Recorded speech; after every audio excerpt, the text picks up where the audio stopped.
People love sharing bad beat stories. In poker, a bad beat is when you have a very good hand, not quite the nuts, but beatable by only a few improbable hands. You throw all the money you can at that pot and get drawn out or drawn down by a very unlikely hand, typically on the river. To enhance the story, poker players enjoy sharing their bad beat stories. But bad beat stories are just an example of a thing you hold out to other people to entertain them with the improbability of it. It's a thing you can't avoid if you play enough hands of poker. Someone who played a lot of poker has some serious bad beat stories, and someone who's lived a lot of life has some type of bad beat story. The bad beat story is just one kind of context for such a thing. We hold our improbable bad luck stories up to each other like scars. It's part of the story of us. We create our own legends in other people's minds with our words and deeds, but all we can perceive is our own belief that they think of us that way. We flatter ourselves into thinking people are thinking about us as much as we think they do.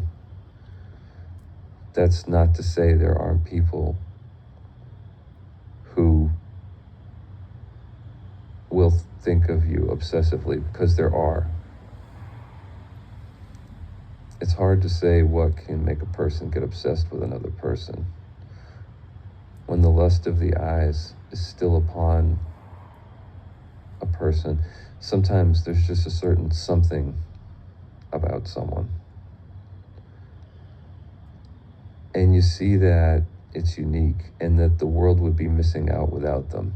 You consider how many such undiscovered people there are out there. Everybody's been looked at through the eyes of a parent, and only when you become a parent do you realize that your parents love you more than you could ever love them in return. Just not the same. Anyway, people you would have loved to have interacted with, but you could never have met them due to circumstance.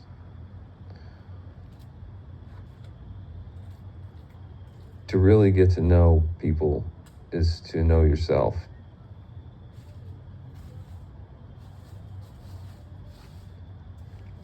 And it's also to be emotionally vulnerable to their circumstances. So if you're going to get to know somebody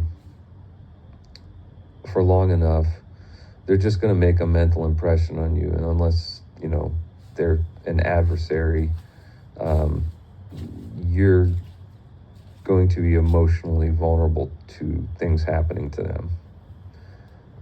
So now you don't just bear the cares of yourself, you have to think actuarially about another individual.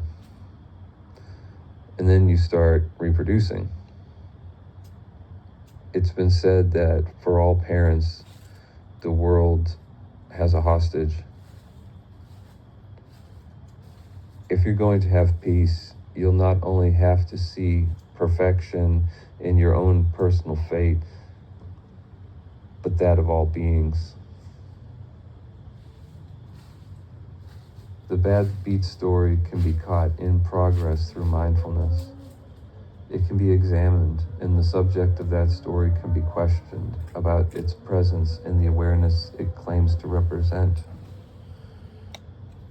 That kind of sequence can preempt a long bout of tiresome rumination. Advaita Vedanta can make you prone to speaking in a certain way. If you are in a state of being that does not seem to operate in the same way as others, by virtue of it not operating the way yours used to when you thought you were experiencing the same type or quality of reality as everyone else. Spiritual practice builds emotional intelligence. You can think that you have your mental narrative squared away in terms of its content, and yet have poor emotional intelligence. Poor emotional intelligence is based on some physiological realities. I'm not going to quote a source for this, but you can look it up if you like. People who have behavioral problems tend to have enlarged amygdalas. Your brain will adapt to what it has to. If you had trauma or just done stupid things that have echoed into the mental narrative that's running all the time, that is pushing emotional buttons in you. It's coloring your energy body to a frequency that you will then need to consume through the eyes of others and their reactions to you. So this is some of what is meant by like attracts like. You have this vibration, for lack of a better way to put it, going on in your energy body, and it wants stimulation, and it needs like stimulation. I once had a job for about 10 years where I worked directly with the unfiltered public. And I have seen how two random people can, having never seen the other before, just hate the cut of the other's jib, and possibly, if not definitely, want to come to blows with them. They might have similar things going on in their heads, and then a real person wants to step into the dance that was going on in between their ears, and then it just becomes reality. Two people who have heads that are spinning in a certain way, they could do anything, potentially, to each other. So it does happen. They could start hostile to each other and then become friends, or they could fight. Emotional intelligence is the product of a kind of meta-conditioning. Unconditioning happens when there is no perception of being a self to play roles in imaginary scenario. If you can manage the emotional impact of your thoughts, it can give the parts of your body that normally react to stressful stimuli some relief. The body adapts to its experiences, be they physical or mental. Conditioning is multidimensional, as it is with weight training. It's just a kind of conditioning, physical. I had occasion to witness a domestic mouse being allowed to go outside in a yard. And then a chipmunk came up out of nowhere and just ate its face off. Another time, I had an encounter with a wild mouse in an enclosed area where I really did not want it to be. And when I compare that mouse to the domestic mouse you would see in the pet shop, they are quite different in their capabilities. People who keep snakes would tell you that a feeder mouse can't jump out of a large bucket. When I encountered this wild mouse, it leapt from the floor to the top of such a bucket with very little trouble. Wild animals and domestic animals are just very different in their capabilities. I'm not a scientist, so I couldn't really speculate on what percentage is genetic fitness and what percentage is just lifestyle and upbringing. Exposure. My experience is that a human being, through repeated exercises,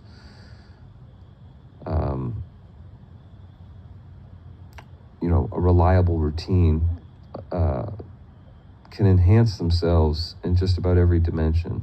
You can work on your flexibility, you can work on your stamina, you can work on many aspects of strength using weights, body weight exercises, isometrics, carries, hangs, like horse stance, those types of things to build up little parts of your body that support each other. And you can meditate and be mindful and find ways to condition everything that reacts downstream of your random thoughts. Doing that for a long time will build emotional intelligence. I've heard it said that it's like it slows down the rocks that get thrown at you, that life throws at you. They don't hit as hard. Like the second arrow of the two arrows that Buddha talks about, the first one is the physical, the second one is the emotional. To know someone did it, that one doesn't hit as hard. That second pain is predicated on the lack of sort of internalization that the thrower of the rock is as dependently originated as any circumstances.